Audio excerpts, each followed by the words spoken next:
PTI को हम इसलिए ज़्यादा उसकी डिस्कशन कर रहे हैं क्योंकि उनके सितारे गर्दिश में हैं, ये हम सब जानते हैं। अब ये जो जलसों के हवाले से कहा जा रहा है और फिर जो अंदरूनी इख्तलाफात पे मैं पहले आपका कमेंट चाहूँगी, आपको लगता है कि वाकई इतने मेजर या सिवियर इनके इख्तलाफात हैं जितने नज़र आ रहे हैं? जी बिल्कुल हैं, और सिर्फ नज़र नहीं आ रहे बल्कि ख़ुद पीटीआई के मेंबरान इतना एक्सप्रेस करते हैं सोशल मीडिया पे कि उनको इमरान खान से मिलने नहीं दिया जाता। एक स्पेसिफिक लिस्ट जाती है कि इमरान खान के तक किसका क्या मैसेज पहुंचेगा, ग्रुप्स बन के जाते हैं। बल्कि आपको याद होगा कि पिछले कुछ अर्सा पहले तो हमाद अज़हर साहब की भी कुछ ट्वीट्स थी, मरवत साहब की थी, फिर इन्होंने कोर कमेटी बनाई और उस पॉलिटिकल कमेटी का एक्चुअली मकसद ये था कि कौन ये डिसाइड करेगा कि इमरान खान से कौन कब मिलने जा रहा है। लेकिन इस सारी ऑर्गेनाइजेशन के बाद भी ये मसाइल हल नहीं हो सके। उसकी वजह ये कि लीडरशिप का फुकदान है, और ये इसलिए है कि जब इमरान खान खुद भी बाहर होते थे, मतलब पहले जब वो वज़ीर आज़म थे या अपोजिशन में थे, तो तब भी सब कुछ उनके कंट्रोल में होता था। उन्होंने कभी भी वो पावर ट्रिकल डाउन नहीं की।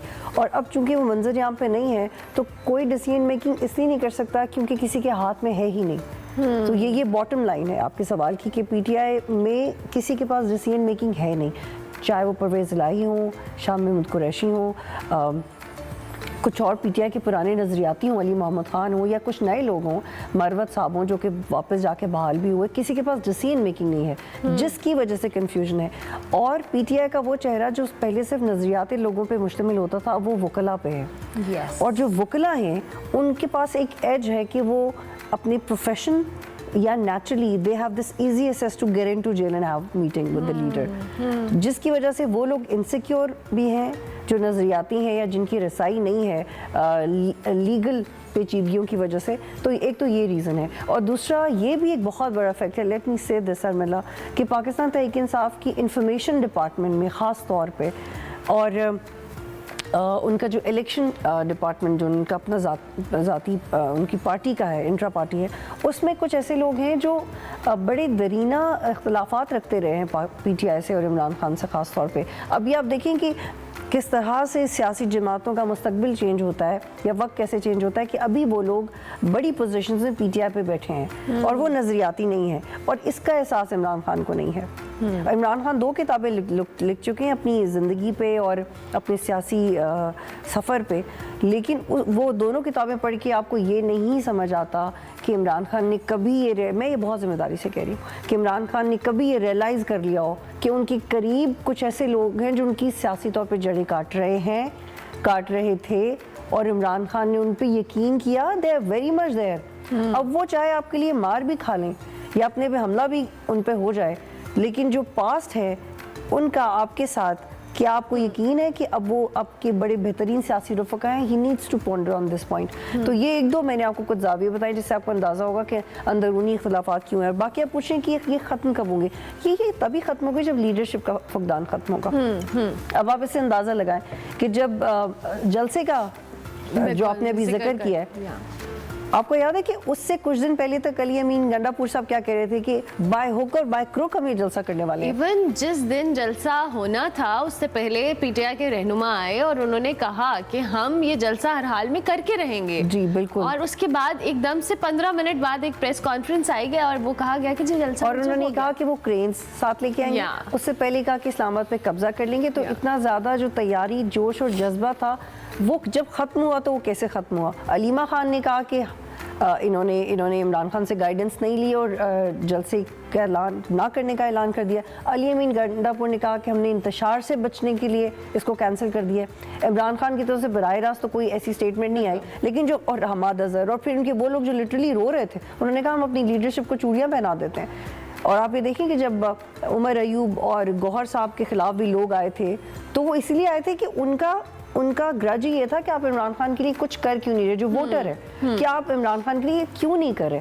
अब फिर पीटीआई वाले इस बहस में गुम हो जाते हैं कि हमें असल में इमरान खान से इंस्ट्रक्शन नहीं आ रही कि जलसा करना है या एहतजाज करना है। You being party worker and leadership, you have to decide this कि आपने इमरान खान के लिए करना क्या है। अब ये कोई इतना मुश्किल नुकता तो नहीं है समझने के लिए, लेकिन इसमें अमल दरामद इसलिए नहीं हो रहा क्योंकि सब लोग अपना एक सियासी मुस्तकबिल अच्छा देख रहे हैं। बतूल, अभी आपने बात की, जैसे आप कह रही हैं कि जो खान साहब हैं उनको ये चीज़ रियलाइज़ करने की ज़रूरत है कि उनके इर्द गिर्द ऐसे लोग मौजूद हैं, और ये अभी की बात नहीं है। इवन जब वो अपोजिशन के अंदर भी होते थे और फिर जब वो हुकूमत में भी आए तो बहुत सारे लोग, उनके इवन पार्टी के लोगों ने अंदर से आवाज़ उठाई कि आपके इर्द गिर्द वो लोग हैं जो आपकी जड़ें काट रहे हैं। क्या एक लीडर को जो इतनी बड़ी पार्टी, इतनी बड़ी अपोजिशन या इतनी बड़ी हुकूमत चला रहा है, उसको ये रियलाइजेशन नहीं हो रही कि उसके इर्द गिर्द कौन से लोग हैं? या होता है कि जानबूझ के वो कबूतर को देख के आंखें बंद कर लेते हैं ना, कबूतर वो किसी को देख के आंखें बंद कर लेते हैं, तो ये वो वाला हिसाब हो गया कि इस सारी सूरत हाल के अंदर खान साहब को ये रियलाइजेशन क्यों नहीं है? क्या वो वाकई देखना नहीं चाहते या उनको दिखाई ही नहीं दे रहा? उनकी पर्सनालिटी ऐसी है। मैंने आपको जो उनकी किताबों का जिक्र किया है और जो उनके बेतहाशा इंटरव्यूज़ और जो लंबे लंबे उनके खिताब मौजूद हैं, तो आपको किसी के पर्सुएसिव स्किल से अंदाज़ा हो जाता है कि वो किस तरह की शख्सियत है। तो इमरान खान इम्पल्सिव हैं, वो फैसला अपनी नर्व्स की बेस पे करते हैं कि वो चाहते क्या है या उन्हें क्या ठीक लग रहा है। वो ज़्यादा रिसर्च या ज़्यादा लोगों से कंसल्ट करने पे बिलीव नहीं करते। और उनके फैसलों में नजर आता है। और ये कोई मैं आपको खबर नहीं दे रही हूँ, ये कोई खबर नहीं है, ना ये कोई तज्जिया, ये फैक्ट है उनकी शख्सियत का और उनके फैसलों का, और उन्होंने जो अपने बारे में लिखा और कहा है। और चूंकि वो जब खुद एक सियासी लीडर की हैसियत से अपनी बेतहाशा मुतनाज़ तरीन स्टेटमेंट्स पे कायम नहीं रह सके और उन्होंने बार बार अपना स्टेटमेंट चेंज किया, तो आप इसे अंदाज़ा लगाएं कि ना सिर्फ उनको इनफरादी तौर पे अपनी सियासत को लुक आफ्टर करने की ज़रूरत थी, बल्कि उन लोगों को भी जो उनके एडवाइज़र्स थे, और उन्होंने उन्हें बेहतरीन एडवाइसेस देने वाले बहुत लोग थे। अली मोहम्मद खान एक इस तरह के इंसान है कि वो जब भी हमारे प्रोग्राम से भी आए तो हम उनका एहतराम करते हैं, इर्रेस्पेक्टिव ऑफ वो किसी, चाहे इवन पीटीआई आपको ट्रोल भी करी हो, लेकिन Ali Mohammad Khan is somebody such a rooted politician कि आप उनका एहतराम करते हैं। लेकिन इस तरह के लोगों के पीटीआई में होने के बावजूद पीटीआई तोड़ फोड़ का शिकार इसलिए हुई क्योंकि ये इमरान खान पर डिपेंड करता है कि वो किसकी कब बात मानेंगे। मुझे जेल से बाहर आएंगे और उनके फैसलों से पता चलेगा कि उन्होंने कितना सीख लिया अपनी सियासी गलतियों से, लेकिन जेल के अंदर रहते हुए जिस तरह से वो डायरेक्ट कमेंट्स कर रहे हैं इदारों के ऊपर, अब देखिए ये एक बिल्कुल अलग बहस है कि उनको ये करना चाहिए या नहीं, लेकिन बाय कॉलिंग नेम्स या कोई मेरी बीवी का दुश्मन है या कोई मुझे मरवाना चाहता है या मुझे हार्पिक दे दिया है और आपसे कोई पूछे कि हाँ मतलब ठीक है ये बहुत लाइफ थ्रेटनिंग है कि आपको ऐसा लग रहा है, लेकिन आपको पता कैसे चला कि वो हार्पिक ही है? It can be anything else poisonous. तो वो फिर इस तरह की बेबुनियाद से जुमले बोल देते हैं, तो उनका अपना वजन कम। और एग्जैक्टली क्योंकि उन स्टेटमेंट से एक वोटर के बाद कभी के ऊपर भी एक परसेप्शन वो कायम करता है ना इन स्टेटमेंट से। अब जाहिर है इस जलसे की जहां हम बतूल बात करें, जिस जलसे को पहले एक को तो मनसूख किया गया, फिर जो लाहौर वाला था 27 अगस्त वाला उसको मुलतवी किया गया, अब ये जो सितंबर के हवाले से कहा जा रहा है, ये सारी चीज़ें वो हैं जो एक वोटर को भी बड़ा डीमोटिवेट करती है most of the time. Party वो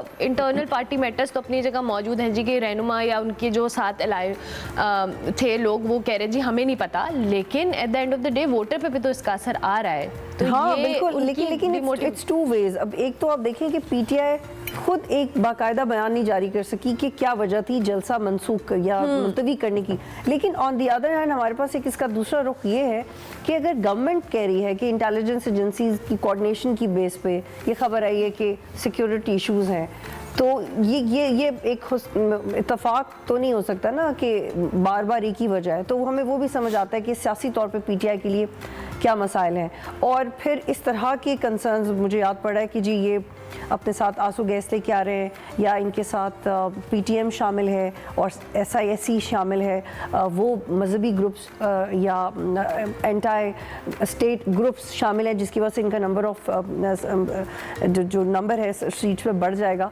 वो चीज़ें इनके भी ज़्यादा मुखालिफत में जा रही हैं, और चूँकि इनकी ज़्यादातर leadership on end of Ruposh हो रही है तो लोगों का मोराल तो कम होता है। लेकिन मैं उस चीज़ को बिल्कुल तनकीद उस पर ज़रूर करूँगी कि जो गवर्नमेंट जिस बुनियाद के ऊपर पीटीआई का जलसा उसको रोकते हैं नहीं करने देती, वो भी बिल्कुल कन्विंसिंग नहीं है। कन्विंसिंग नहीं है आपके मुताबिक, क्योंकि अगर पीटीएम जलसे में आ भी रही है तो पीटीएम वाले लोग भी तो मुल्क से ही ताल्लुक़ रखते हैं, लेकिन अगर उनके पास हथियार हैं या गैस है तो आप उनसे पूछ लें, लेकिन आप उनके साथ पीटीआई की लीडरशिप के साथ कोऑर्डिनेट किए बगैर एक पूरी रिपोर्ट जारी कर रहे हैं, वो उनका भी उनके हक की भी खिलाफवर्जी हो रही है। अच्छा, अभी जो आपको लग रहा है कि जो इख्तलाफात जिनकी मैं बात कर रही हूँ, जिस पर आरिफ अलवी साहब ने मुलाकात की है, नाराज़ जो पार्टी अरकान है, शकील खान साहब की बात कर रही हूँ, उसके अलावा जुनैद अकबर साहब हैं, आतिफ खान साहब हैं, क्या मुलाकात करने से, बातचीत होने से इख्तलाफात दूर हो जाएंगे? और ये जो सेकंड मेरे सवाल का दूसरा हिस्सा है कि जो 3-4 लाख बंदे के हवाले से इन्होंने कहा है, क्या वाकई इतना बड़ा पावर शो कर पाएगी तहरीक इंसाफ अगर करने दिया गया तो? अच्छा, फिर दूसरे सवाल का जवाब पहले दे देती हूँ। मुझे लगता है कि अगर पावर शो करने दिया जाए तो लोग तो निकलते हैं पीटीआई के लिए, and for 100 reasons they come out. और लेकिन अगर आपने स्ट्रीट पार से ही अंदाज़ा लगाना है तो वो तो फिर मौलाना से ज़्यादा किसी की नहीं है। तो स्ट्रीट पार पे मत जाए। वो जो वोटर है वो टर्न आउट इलेक्शन डे पे क्या देता है, या आप फ्लोर पे क्या सियासत करते हैं पार्लियामेंट के, वो आपके हक में जाता है। सिर्फ लोग तो टीएलपी ने भी जमा किए हुए हैं, लोग तो मौलाना ने भी जमा किए हुए हैं। तो मुझे लगता है कि अब ये स्टैंडर्ड ही नहीं रहा कि आप लोग कितने जमा कर रहे हैं, तो फिर क्योंकि उसके बाद आप इतनी मेहनत से लोग जमा करते हैं और फिर वो अपनी मेहनत खुद ज़ाया कर देते हैं अपनी फैसला साजी से। तो it doesn't impress me in politics anymore कि कितना बंदा जमा हो गया, क्योंकि at the end of the day उन बंदों को आप डिसअपॉइंट कर देते हैं। You're so right. और जो आप अंदरूनी खिलाफात की बात करी थी, देखिए आरिफ अलवी साहब को तो पहले खुद अपनी जगह बनाने की ज़रूरत है। आपको याद है कि जो आर्मी एक्ट की तरमीम थी और फिर उन्होंने बड़ी जज्बाती ट्वीट्स की थी कि मैं माफ़ नहीं कर पाऊंगा अपने आप को, या जो भी इससे असर होगा मुझे उसकी बड़ी तकलीफ़ है। लेकिन सिग्नेचर तो आपने किए ना, बाद में आपने कहा मुझे नहीं पता मेरे सिग्नेचर्स किसने किए हैं। तो जिस वक्त वो सदर थे भी तो वो दोनों साइड पे काम कर रहे थे। वो चाहते थे कि वो इस्टेब्लिशमेंट भी नाराज़ नहीं हो और इमरान खान भी नाराज़ ना हो, तो वो अपनी दूरियां ख़त्म करने के लिए ये रोल प्ले करें। लेकिन माजी में आरिफ अलवी की कौन सी एक ऐसी काविश है जो आप समझते हैं कि कामयाब हो? हरगिज़ नहीं।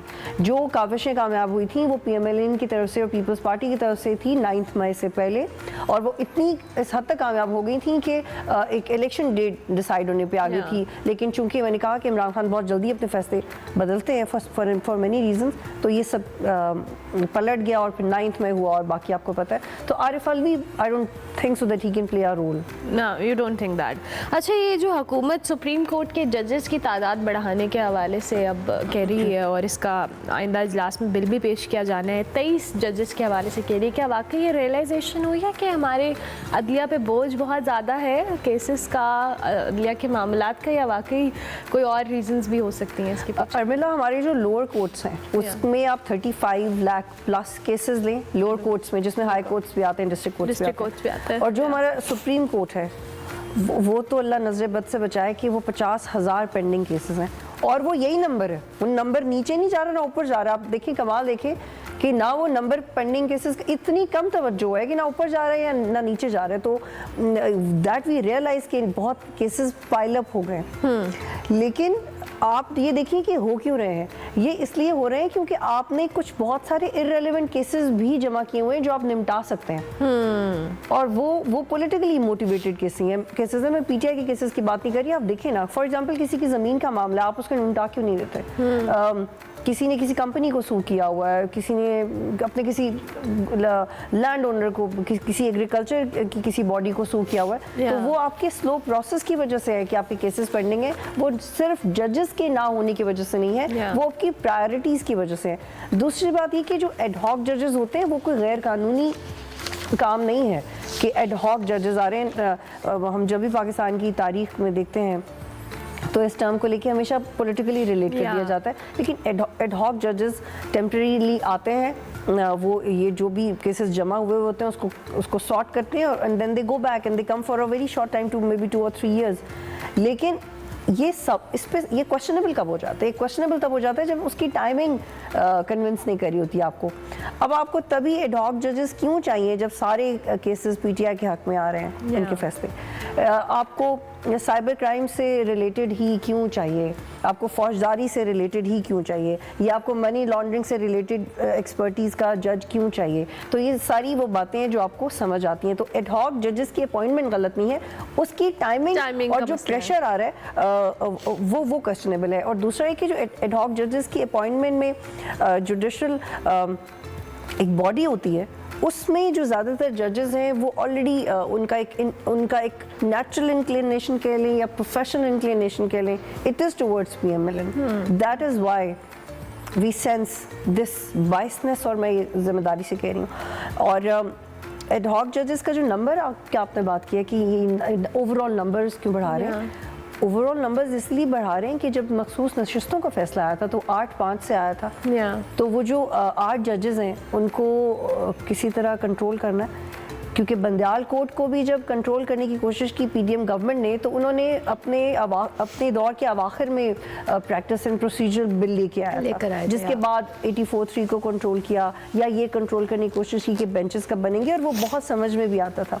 लेकिन अब एट द सेम टाइम आप ये देखिए कि गवर्नमेंट फिर कुछ ऐसी चेंजेस लेके आ रही है जिसकी वजह से ये फैक्ट इस्टेब्लिश हो जाता है कि गवर्नमेंट अपने इंटरेस्ट पे करी. और अर्मिला, लेट मी से दिस कि हम अभी कुछ दिन पहले इस चीज़ पर रिसर्च कर रहे थे कि पिछले 3.5 ईयर्स और may be 2 years, 2.5 and 3.5 years में जितना भी, चाहे वो नवाज शरीफ की डिस्क्वालिफिकेशन के मामले में हो, जजेस की अपॉइंटमेंट के मामले में हो, या इलेक्शन ट्राइब्यूनल्स में अपॉइंटमेंट के मामले में हो, प्रैक्टिस एंड प्रोसीजर हो, कुछ भी जुडिशली के हवाले से जो इक़दाम किए गए हैं उसकी टाइमिंग बहुत क्रिटिकल है.